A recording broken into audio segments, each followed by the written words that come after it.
የሚሰገድለት አንድ አለ። የአክብሮት የጸጋ እያልክ ልቤን አትላጠኝ ባክ። እኔ የፎረሽኩበት ጫውታ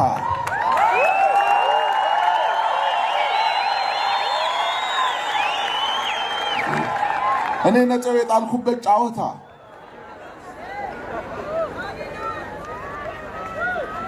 ተማሪ እንኳን ቀድሞ ተፈትኖ ገብቶ ጥያቄው ራሱም ይሁን አይሁን ሲወጣ ግን መልስ ይናበባል እኮ። ከዛ ከሳተ ተበላው ይላል። እሱ የተበላበትን ሄደ አስምረ ለመበላት ነው እንዴ አንተ የምትንደረደረው? አይሆንም። የአክብሮት አለ፣ የጸጋ አለ፣ የአምላክ አለ። እኔ ደግሞ የሚያሳዝነኝ ጴንጤውም ተቀብሎ ይሄን የሚል አንዳንድ ነው ጎጋ ጴንጤ አለ። በእርግጥ የሚል እንዴት እንደሚያስጠላም ሻሜታ እንደጠጣ ሰው አፉ ላይ እንዳለበት ሰው ነው የምትመስል። በኢየሱስ ላይ ለመደባለቅ፣ በኢየሱስ ላይ ሌላ ነገር ርካሽ ተወዳጅነት ለማትረፍ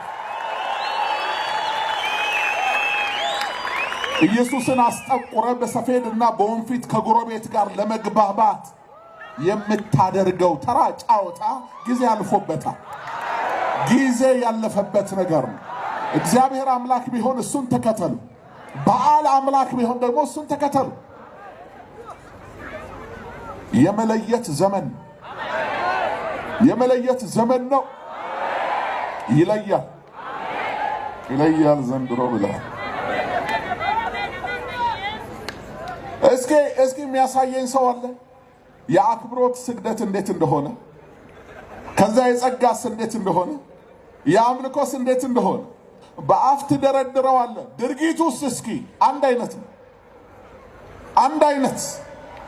የለም አምላክ እግዚአብሔር ብቻ፣ የሚሰገድለት እግዚአብሔር ብቻ። አብርሃም ለመላእክት ሰግዷል፣ ሎጥ ለመላእክት ሰግዷል፣ ኢያሱም እንዲህ አድርጓል፣ ሙሴም እንዲህ አድርጓል እያልክ የብሉይ ኪዳን ዘመን ገና ልጅነት ሳይመለስልህ በክርስቶስ ኢየሱስ በአብ ቀኝ ሳትቀመጥ የነበረበትን ዘመን ታሪክ እያነሳ አሁንም የእግዚአብሔር ልጆች ለፍጡራን እንዲንበረከኩ ለማድረግ የምትሞክረው ሙከራ ማቆም ነው ያለብን። ዮሐንስ እኮ ለመላኩ ሊሰግድ ፈለገ። መላኩ ተጠንቀቅ ነው ያለው። እንዳትሰግድ ተጠንቀቅ።